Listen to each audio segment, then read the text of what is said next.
Could you share some things that you learned or did in school that surprisingly helps you in your work today?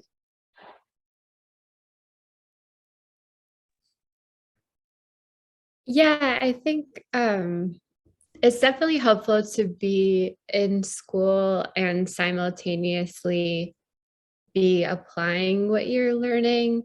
So I think like my most recent training, getting my master's in public health part time was helpful because I was learning things and then applying them in my work at the Cook County in the Cook County Health System. So definitely things stick more when I'm applying them in real life. But I think also what surprised me is that I do like think back to certain classes in undergrad or even high school and have different thoughts on things based on those classes. So sometimes I think like, do I even remember all this education that I've done? Because it feels like sometimes you just take a test and then you're like, it's done. But definitely like things come back and definitely change your perspective on different things.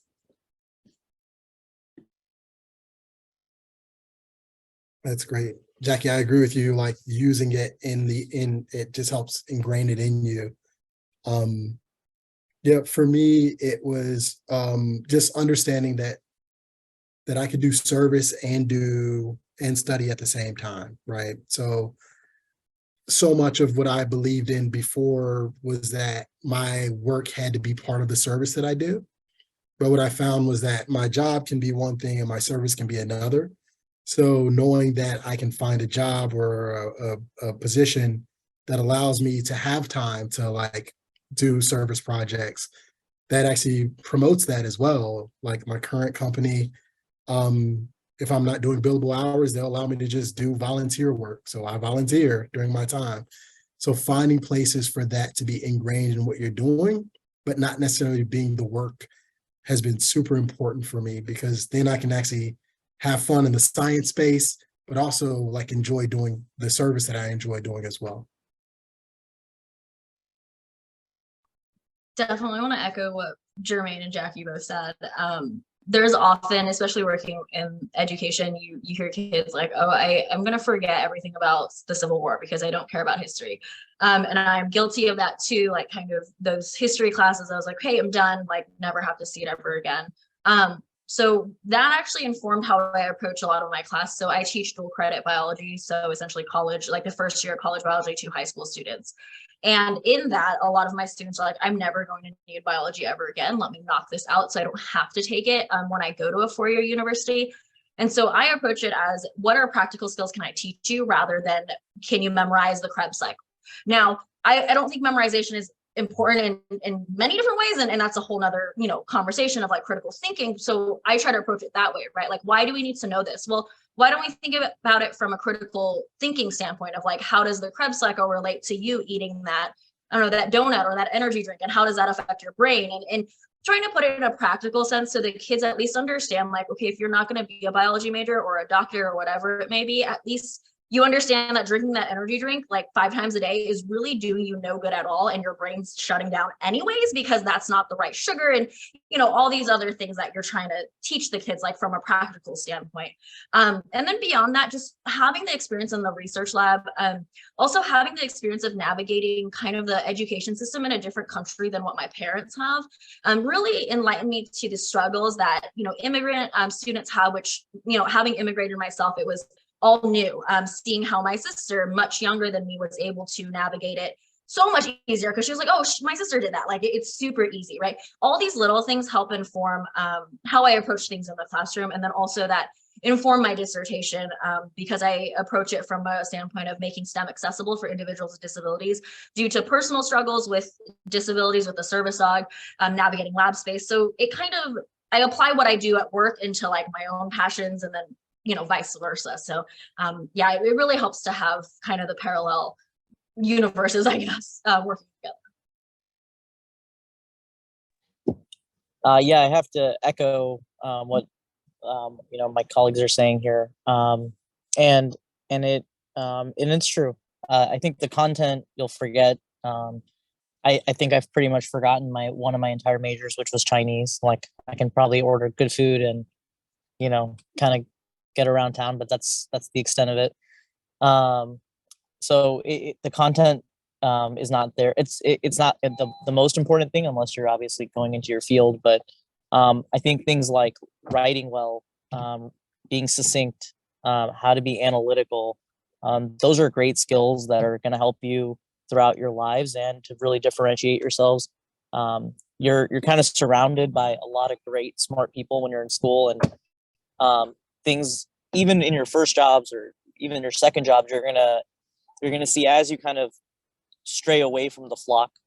We all tend to kind of go in these very cookie cutter places sometimes, and everyone around you is kind of made in the same way, right? We all go to college. You'll have good college degrees and 4-year degrees, and as you go into like service oriented work or in other industries, you'll see that those core skills that you are learning in school are not as common as you're seeing them at Northwestern, and they're very useful and helpful as you get out into the world. So, just enjoy the well-rounded education that you get being a Northwestern student. I think it really does serve you well as you kind of find your way through wherever you're going to end up.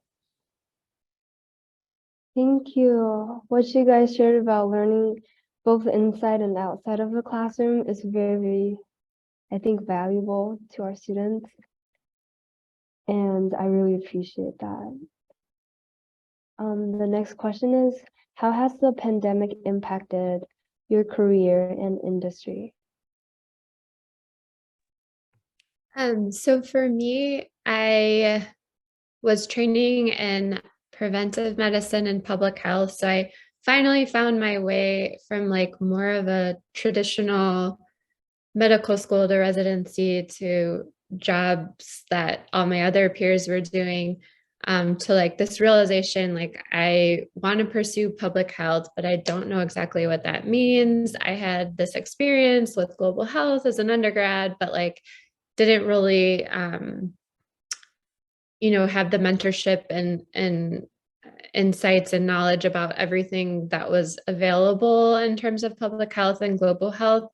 And so the pandemic shaped where I ended up after that fellowship, because I started the beginning of the public health fellowship really focusing on behavioral health and adolescent health, data and like improving my data analysis skills.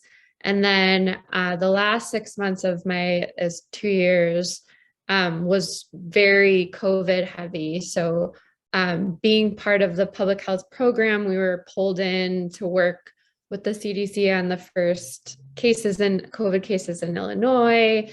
And then I was pulled in to help with establishing the contact tracing initiative.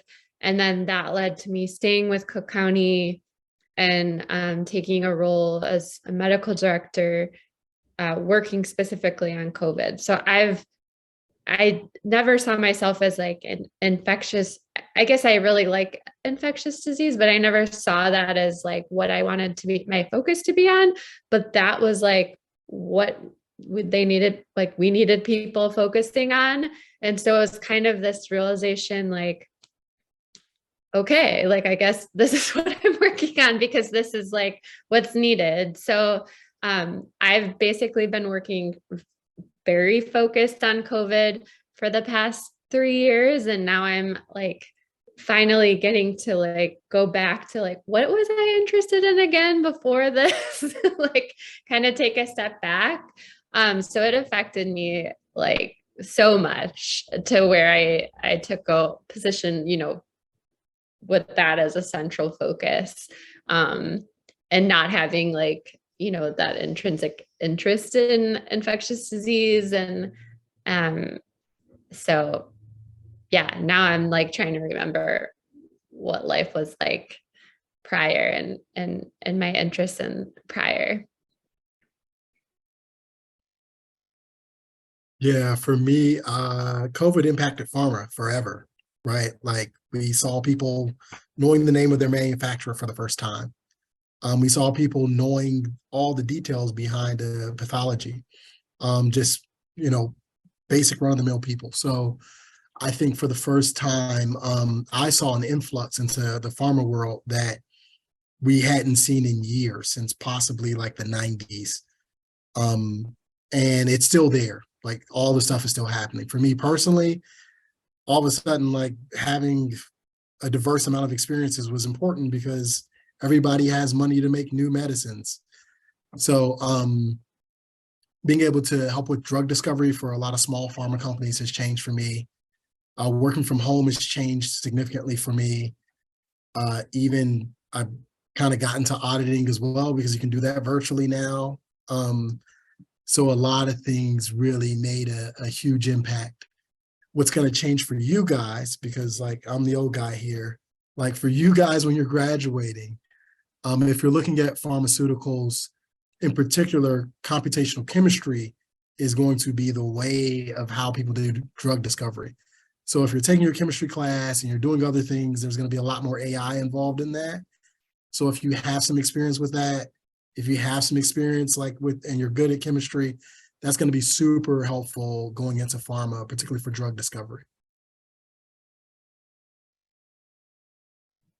Yeah, I think COVID impacted a lot of industries. Arguably, education was probably one of the biggest impacts in terms of really like what happens now down the road. I mean, we have a lot. I was actually having a conversation with my colleagues this morning. We are, let's see, so but 2-3 semesters out from like, you know, full-time at home, you know, Zoom kind of classrooms. And it's taken probably 1.5 years, almost 2 years for these kids to finally be like, this is a classroom. This is what we do, right? We come into class, we look at the board. This is what we write down. This is, you know, we pull out our journals, etc. And even then you see the learning loss. I mean, my seniors who were sophomores during COVID, a lot of them don't know how to communicate. They still don't know how to communicate with you. We have sophomores who are still in middle school who are just learning like, oh, this is what it's like to interact with humans, and this is what it's like to behave and not run down the hall like you're a 5-year-old chasing, you know, your best friend. Like there's behaviors that are missing. The developmental aspect is really missing. It was tough. It was learning how to teach online, especially since when I started in like a full-time teacher in education, it was 8 weeks in. I remember very clearly March 13th, 2020, like we left school and we're like, we're never coming back. We don't know, like that day is ingrained in my brain forever, because that was the day we went home. And that Monday it was, okay, learn how to use Zoom, learn how to do everything. And being younger, I could adapt, but my older colleagues just sat there and were like, we don't know what to do. We couldn't figure it out. And not only that, COVID really highlighted the inequalities of education. I taught in Los Angeles and then now in Dallas, and I teach at Title I schools. These kids are, I mean, they're the breadwinners, right? We had kids who didn't go to school for a whole year because they were out making money because someone had to pay the bills. And so little things like that. I mean, I think it's changed education for forever. I think it's highlighted a lot of the inequities in education across the board, whether you're from a wealthy district or whether you're from, you know, a district that serves the inner city children, right? The inner city families. And I sense there's an uprising of education of like something needs to happen and we need to like basically blow up the whole system in order to start over. So for those of you who may be thinking of like, oh, I don't necessarily want to go into research, or I don't want to go into like medicine, right? The traditional kind of pathways in STEM, being an educator and then using that as a niche, because I will say like being someone who has that master's in science from Northwestern and that research experience, you're sought after, right? Oh, you can teach college biology, you can teach dual credit because you can be credentialed both as a K-12 educator and as a college professor, because not many people with a master's or in science go and get their teaching credential. That's not something you do, right? You get your science degree to go to medical school.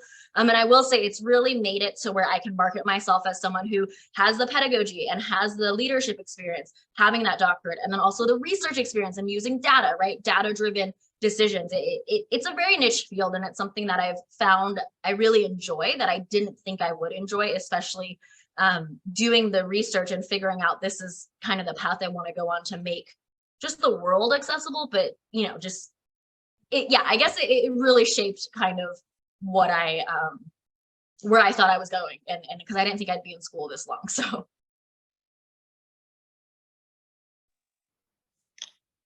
on my side, I'd say I don't think I would even be in the healthcare space if it weren't for the pandemic. I was working in energy, and then I was doing my grad school at the same time. Well, when the pandemic hit, and really the reason that we started working on the pandemic was because I'm from Chicago. I grew up on Devon Street, for any of you guys who know that. And while I said I was never going to be in medicine, I come from a family like 12 cousins. 11 of them are doctors, and I'm number 12. And so I really was like 180 the other direction, because I grew up with it. My dad was a doctor, and I really wanted to see something else. And then when the pandemic hit, people from our community were really hurting, and they didn't know what was happening. They were like, you know, what is COVID? Should I be wearing masks? What should I be doing? And we really saw a need for wanting to do this work, and that's really what brought me kind of. I moved from Boston. I came to Chicago and just started very like ground up, hands on, just doing testing and a lot of COVID work. And today, that work has evolved quite a bit. You know, there's definitely a need for this type of work, and even from a you know a more, I'd say, structural perspective, you can see how funding has really changed the dynamic of public health, because we used to not care about flu shots. We used to not care about you know, how we treated kind of this public space, and that's really brought a lot of funding. It's brought opportunities. It brings jobs, and so that there's a lot of interesting and new things that are happening in this space that really weren't possible before the pandemic. And even for, you know, a traditional career, like let's say being a doctor or being in medicine, a lot of the ways, like the mechanisms for getting paid or for even doing the work, which is usually tied to insurance billing, you know, that's even starting to get challenged, which, you know, forever felt like the big roadblock where you weren't ever able to touch kind of incumbent powers within an industry. And so a lot of the status quo, the power structures, even the fact that I'm a relatively young brown CEO working as a lead contractor for the state, and for, you know, with, you know, county departments and local departments, is in of itself a big change within the industry that I think COVID has brought about, because of the massive need for just different perspectives. Thank you all for the great insights. The last question from me would be, what do you wish you could tell yourself when you were in like our students' shoes, or joining us today?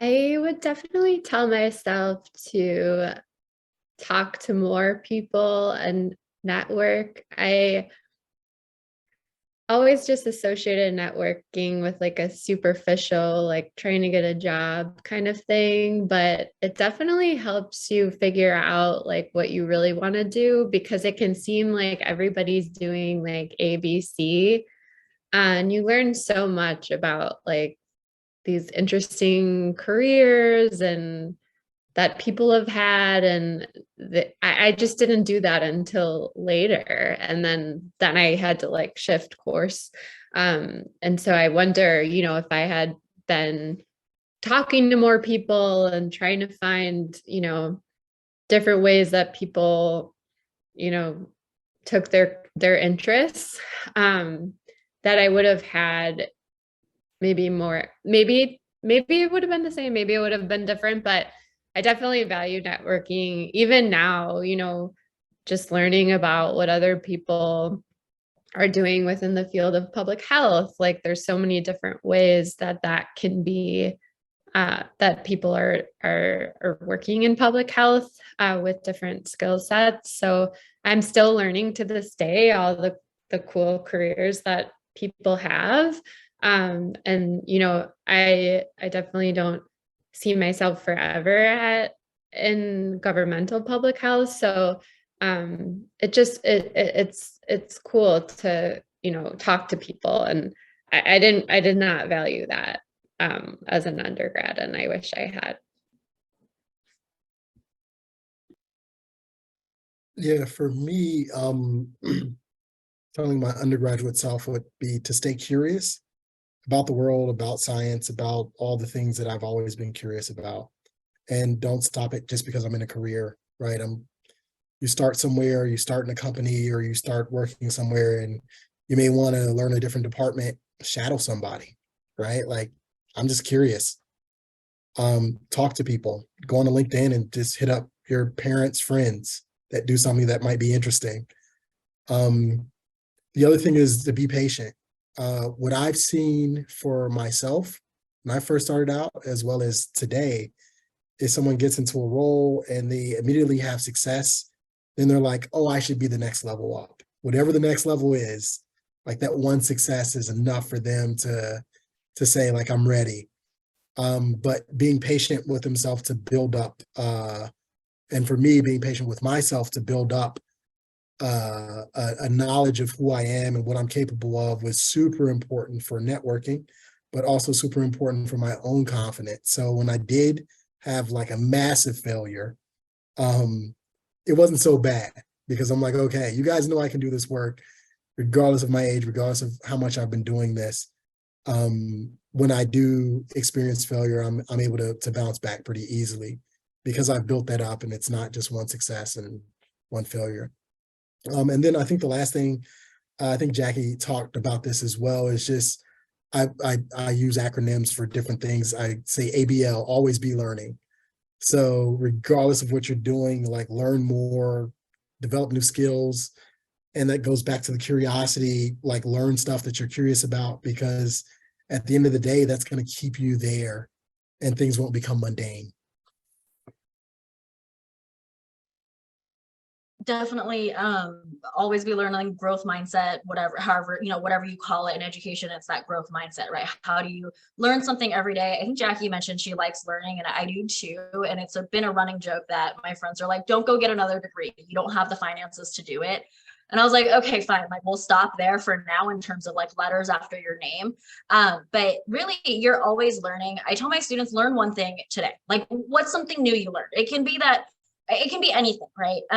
But if I were to look at my undergrad self, so I actually transferred to Northwestern. So I was only at Northwestern for 2 years for my bachelor's, and then I stayed on for graduate school at Northwestern. So, I mean, I ended up being in Evanston for a much longer time. But as a transfer student, you feel this, like, I'm behind the 8 ball. All my classmates are, in labs, and they're publishing, and like, what do I do? What do I do? And so I dove in head first, and I worked in a lab 12 hours a day, 7 days a week, was able to get published, write a senior thesis, et cetera, et cetera. But it was exhausting. So I didn't do any networking. I didn't believe in networking, because I was like, oh, it's undergrad, grad school, and then a job, right? There's no ifs, ands, or buts. There's no side tracks. Like, you just head down and go. And that just comes from growing up in that culture of, like, you see your parents struggle when you immigrate with them from a different country, and you're like, okay, how do I keep moving up the ladder? And one thing I don't know if I wish I knew it then. I think looking back, and I tell, my students, and I do alumni interviews for prospective Northwestern students, and the people I interact with. So anyone I interact with, whether it's coaching or whatever, I tell them just to be patient and really trust that you're this way for a reason. And that's something that I take away from the mental health struggles that I've had, and also the physical illnesses and the chronic illnesses, is that there's a reason why, I mastered out of a PhD program and went into industry, and then found my way into education. And I am a teacher with a service dog, and I, look like, quote unquote, able-bodied, whatever, all these things that you want to throw out, right? If you look at it on paper, the cards are stacked against me to be in science, to be in STEM, whatever it may be. But I use that, and that's fueled my experience, right? That's helped me relate to my student who never passed a science class for like 2 years because he was visually impaired, and teachers wrote him off from the beginning, right? And he wouldn't even use his accommodations. And then finally I sat down with him, and I was like, look, I get that you can hide the fact that you have trouble seeing, but I can't hide a 75-pound dog. Like, what do you want me to do? Like, tuck him in a corner and then be like, oh, I'm totally fine? Like, I say that half jokingly, but it was an honest, genuine conversation that changed the way my student approached how he, did his education. And now I don't know where he is now, because I moved from the district, but, things like that, right? My other student, the community college level, right? Same story. Teachers wrote her off because she had trauma injury, and oh, she can't make a comeback from this, right? And now she can. She works as a clinical laboratory scientist in California because she relearned everything, and it was, her mom says, it was the patience I had and the ability to relate, right? There's all these different things, and I wish I knew, like, this happens for a reason. And as cheesy as it sounds, it does happen for a reason. And you may not realize it for 5, 10, 15 years. And it sucks being someone who has like 0 patience at all. Like, it's the worst feeling in the world. I just want to get it done. But now I'm starting to see those pieces come together, right? I can bring my experiences. I can say that I have a disability in STEM and I'm doing it, right? I can be that role model that I didn't have growing up. I mean, I didn't have many female teachers, let alone teachers who were Asian, let alone teachers who were immigrant. Like, it just wasn't there. And so that's something that I think I wish I like knew, or I caution people on, just to trust, like, just keep going, right? Keep going, but also trust that it'll work out.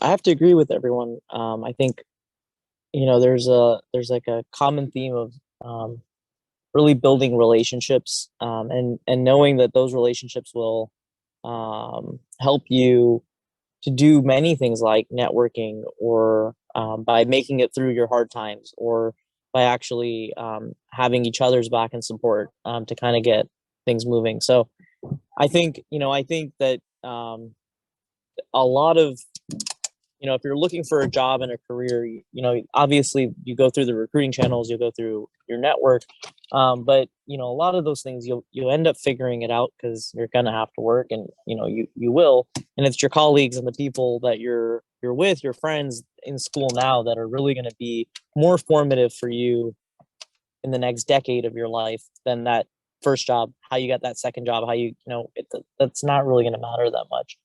And something I guess I wish I had known is just that time really flies. So just kind of cherish everything as you're going through it, and have your goals. Definitely work hard. You guys wouldn't be at Northwestern if you weren't hardworking students. So I don't think we really need to say too much on that front. I think it's more about just let things go slow. Do be patient. Things will work out.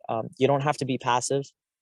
Like, corporate America will and can take advantage of the fact that you're new and you're going to be green in the workforce. But also, don't feel like you need to constantly be rushing ahead. You have to be on Forbes 30 under 30. You have to do this and you have to do that, because those are arbitrary milestones. Like, you can look at a snapshot of where you are today, and you might feel like people are ahead of you, but life's a movie, right? It's not a single photo. So just keep those perspectives in mind, and be proud of who you are. Be proud of your friendships. Be proud of the work that you put out in the world. Invest some time in those things too, because it's not just about work, and you're not gonna have that for your whole life. You're gonna have old goals that change and evolve, and that's how you get into alternative careers, right? You're not just going straight into one thing. You're open to things and want to see things. Thank you. I really appreciate the advice you just gave our students. And now I'll pass it to Nala for questions from students.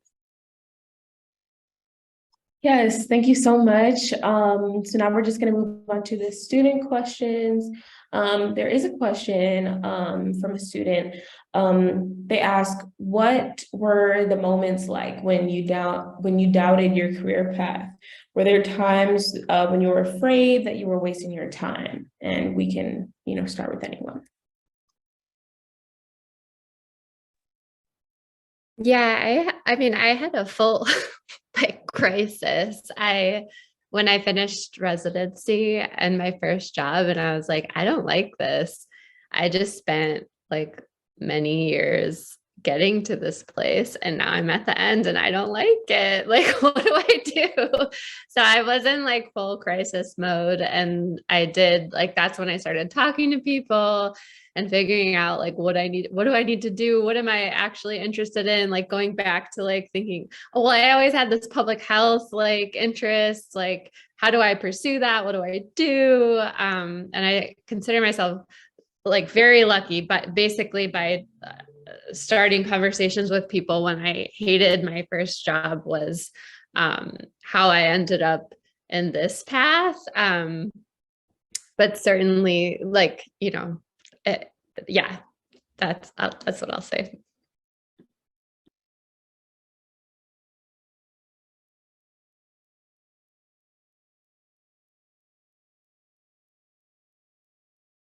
Oh, Jermaine, did you want to go on this question? I thought we were going in order. Oh no, I could speak on it. I know when I finished undergrad, I did 2 years. I always wanted to publish in Nature. We published in Nature. And then my mom got my the Nature publication. I was like, this is it. Like, this is what I've been trying to do. I've wanted to do this since undergrad. She's like, what is it? I was like, no one cares. Like the 15 people who care have already read it. So then I was like, I want to do something that's bigger, that's more important. So I went to clinical lab science, and then I realized that wasn't the role that I wanted to do, but I was still curious about science. So yeah, like, go through it is the advice that I have for myself too, as well, is that you will have the crises, go through it, learn from other people, and just keep going. But you will question it. Like, you're going to question your career at some point. Yeah, just to echo that, I think the way I coped was to get another degree and then another degree. And since I just finished in November and just wrapped up the first semester of the school year, the first couple weeks of this year have been like, I have so much time and I'm not studying. Like, there are moments where I'm like, okay, what degree program can I go into now? And it's like, no.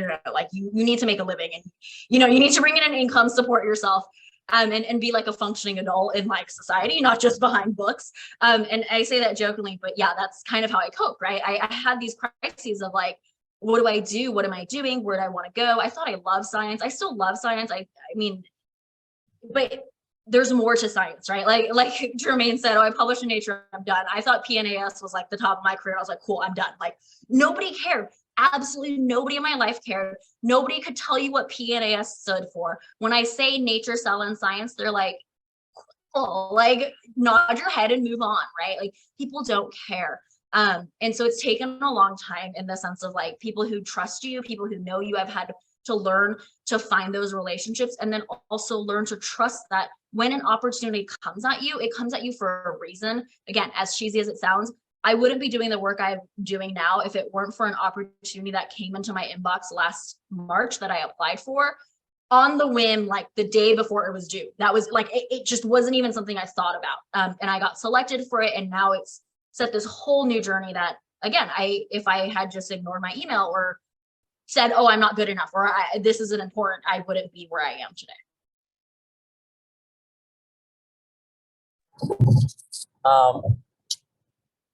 Yeah, I think you're going to definitely experience a lot of crises throughout your career as you figure it out. Just like everyone just said on this call. For me, it happened like right after college. I worked 2 internships, both very political. One was for Pelosi, one was for the White House. Those are great places to be, and I thought, yeah, this is like what I want to do. I studied political science undergrad. I'm going to go work in politics. When I got in, I realized that's not the career I wanted. I didn't want to be like I didn't even know what I could be, but I didn't want to do that as I saw everybody around me in both White House and Congress, and just thought like, this is not for me. Then I went to Kellogg. I wanted to just do business. I wanted to see like, okay, what's all this business about? Like, what are people doing in business, and what is it? And I didn't know anything. And I used grad school as kind of a way to deal with the fact that I didn't think I studied the right stuff in undergrad, and I kind of just wasted my time. And then I got out of Kellogg, and my first job was as a consultant at Deloitte. And I also hated that job. And it was like, okay, well, I guess I'm doomed to do nothing. And then finally I got the skills. Is actually like the accumulations of the skills that I had built up. Like I found an interesting person. I met them by chance. I didn't do any marketing. I didn't do anything. Like, it was just like, I was at a restaurant. I talked to a guy. By the end of the meal, I had a job. And it was working in a solar development company that worked in global markets. And it taught me that I actually wanted to do something closer to real estate development. And that was it. Like that, it all just kind of added up, and I didn't see how it was ever going to add up, but it did. And so I think kind of the short answer to that is, like, when you have crises, like, don't be afraid to move laterally. Don't be afraid to take a step back. Like Jackie was saying in her story, like, kind of get to the end of the road. Don't be afraid for that introspection, and don't be afraid to be wrong. Like, I feel like we put all this time in there, but it's not a waste. It's you're building skills, you're learning things. And being in a workplace, you have to have soft skills. You have to be able to write. You have to be able to do all these things that they don't. It's not like, it doesn't matter if you're the best chemistry student today. That's not even the whole job sometimes. It's really about working with others, being there. So, the advice is just see all the directions, be ready to adjust, and don't feel like you need to have had anything figured out, really. It took me a long time to figure things out. Thank you for answering that. I really enjoyed hearing those moments of wisdom, honestly. And then this is just the last question, so we can, start to wrap up our thoughts. This one's kind of fun, I feel, but what are some extracurriculars or student groups, or even internships that y'all did in undergrad that helped y'all figure out what you might want to do after graduation?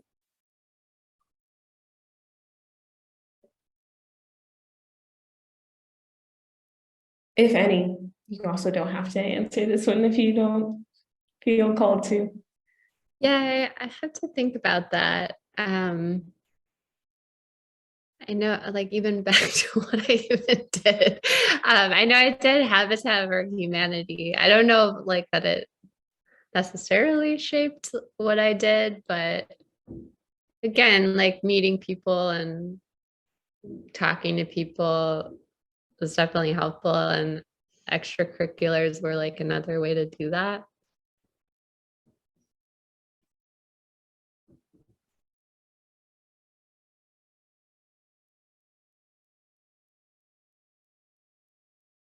Yeah, I think for me, just being a part of activities that were service related.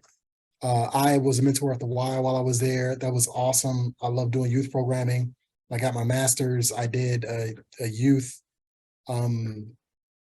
This is how I knew I didn't want to get on the education. I did a youth group, but it was like a Saturday and Sunday, in a KIPP school, like a basketball group, and then we did rugby and all this other stuff. And I was a terrible teacher.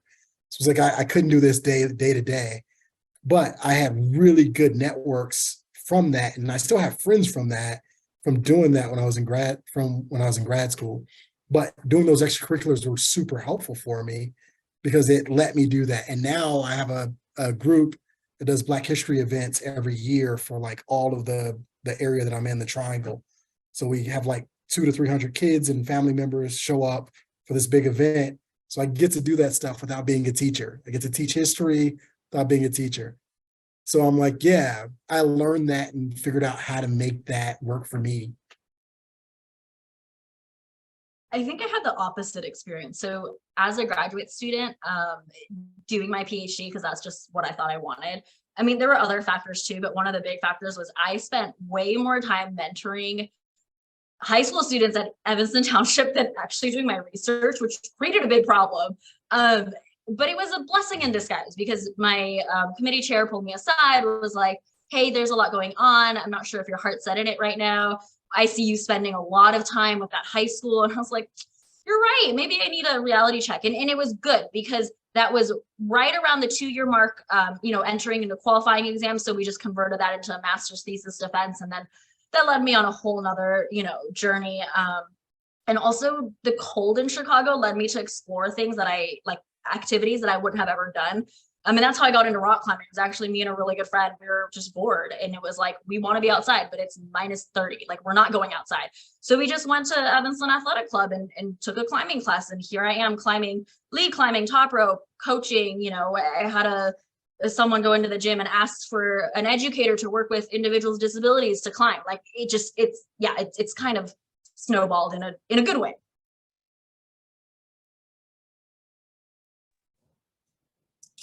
I feel like I had two sets of extracurriculars. I feel like there was one set I did that I thought would help me get into grad school. It was like, oh, if I do this, then I'm going to look really good to some random person reading this application, several years from now. And that like felt really like that's what I thought the plan was.